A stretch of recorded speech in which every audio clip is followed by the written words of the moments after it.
राधे राधे मेरे सभी YouTube family को। आज मैं आप सभी के लिए एक कजरी सोहर गीत लेके आई हूँ।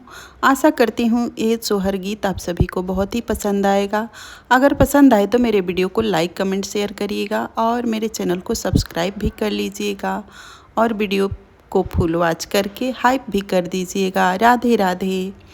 सावन के सहनैया भादो के अन्हरिया भादो के अन्हरिया नो इललनारु कुमिनी सुतेली ओ सरवात गोदी में भती जाली हले हो। इललनारु कुमिनी सुतेली ओ सरवात गोदी में भती जाली हले हो।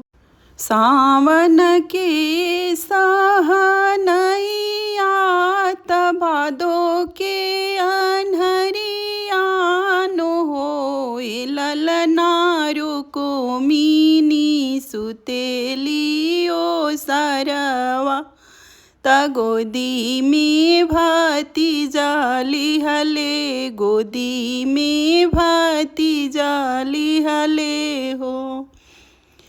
घर में से निकले भौजैया दमन झाहरावेली हाथ चमकावेली मुँह बीज कावेली हो। इललना गोदी में से छीनली भती जावाया आंगनवा बीचे पटकेली आंगनवा बीचे पटकेली हो। इललना गोदी में से छीनली भती जावाया आंगनवा ले पटकेली आंगनवा ले पटकेली हो। इतना बचन रुक्मिणी सुनेली सुनहि ना पावेली हो। इललना बिलखी बिलखी रुक्मिणी रोवेली नयनवा लोरवा ढारेली हो। इललना बिलखी बिलखी रुक्मिणी रोवेली नयनवा लोरवा ढारेली हो। इतना बचन रुक्मिणी देखेली देखहु ना पावेली हो। इललना बिलखी बिलखी रुक्मिणी रोवेली नयनवा लोरवा ढारेली हो। इललना बिलखी बिलखी रुक्मिणी रोवेली नयनवा लोरवा ढारेली हो। सात सखियन मिली सोझावेली रुक्मिणी बुझावेली हो। रुक्मिणी काहे तोहरो मनावा उदास देखूं जिया राम लीन देखूं हो। रुक्मिणी काहे तोहरो मनावा मलिन देखूं जिया उदास देखूं हो। लाज शरम केरा बतियात कहत में लाज लागे कहत शरम लागे हो।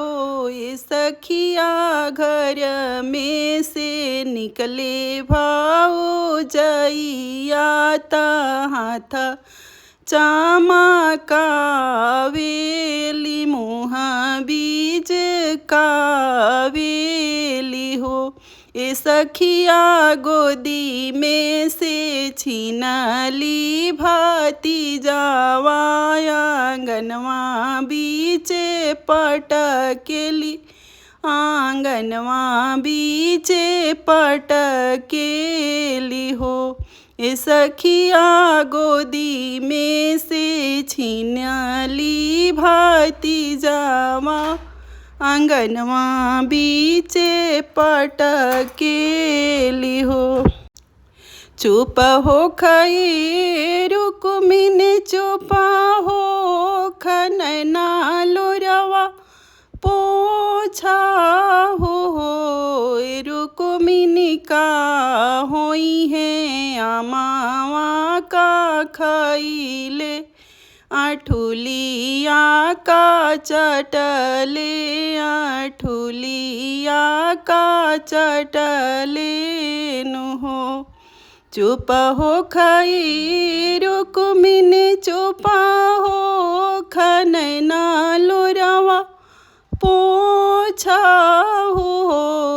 रुक्मिन का होई है आमा वहाँ का खइले, आठुलिया का चटले, आठुलिया का चटले नु हो।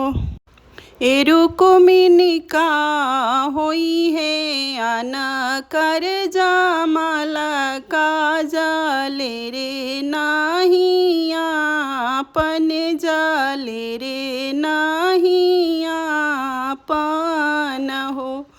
ए रुक्मिन का होई है आना कर जमाला का जाले रे नाही आपन, जाले रे नाही आपन हो। का होई है अमावा का खइले, आठुलिया का चटले, आठुलिया का चटले नो हो। ए रुक्मिन का होई है आना कर जमाला का जाले रे नाही आपन, जाले रे नाही आपन हो।